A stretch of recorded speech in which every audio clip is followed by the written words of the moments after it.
Hello, folks. Welcome to Hands-On History. I'm Nancy Pennington, Coordinator of Youth and Family Programs here at the North Carolina Museum of History. Today we're going to be doing some looking, some thinking, and some making, and having some fun.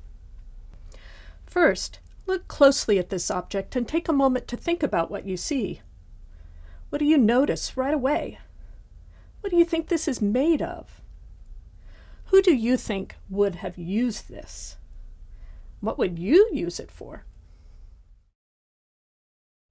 This is a ball and cup toy.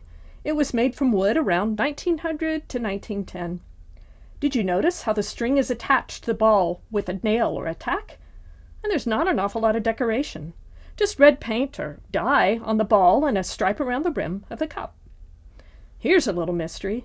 We don't know who made it or who used it. How does it work? You hold the cup by the handle and swing the ball, trying to land it in the cup. Tossing and catching toys like this have been popular for centuries. No money? No stores? Make your own. Arthur Davis, who grew up in the Appalachian Mountains in the early 20th century, whittled the pieces for his ball and cup out of mountain laurel or rhododendron. You can find his toy and many more in the Foxfire Book of Appalachian Toys and Games. Ball and cup toys look different and they have many different names. I'm going to call this one a ring and stick toy. To make your ring and stick toy, you need a plastic lid, some permanent markers, some scissors, a punching tool, I'm using a hole punch here, a ruler, some string, a pencil, some tape, and if you'd like to add some decorations, washi tape or stickers.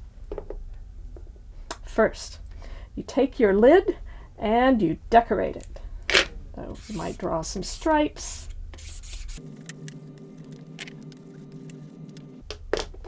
Then you need a hole in order to put the string through. So this is the way I'm going to punch my hole.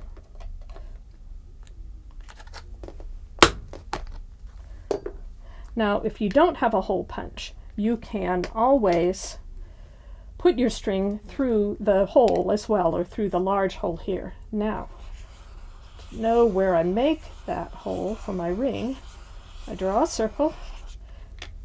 And that circle is important. The size of that circle makes your game either easier or harder.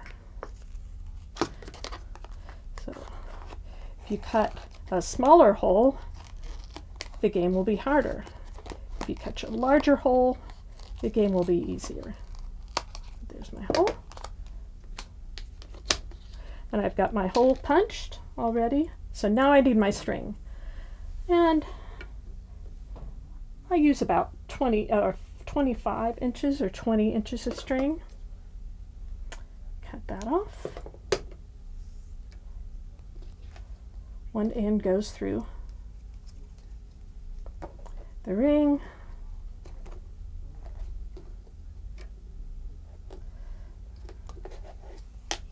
And the other end,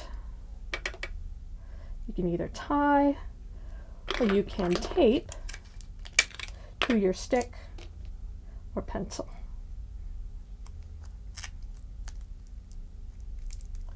And there you have it, a ring and stick. Of course, the idea is that you hang the ring from the stick and then you flip it to see if you can get the ring on the stick. And there's our ring and stick toy. You want to know more? Make more? Visit History at Home at our website, ncmuseumofhistory.org. See you next time on Hands-On History.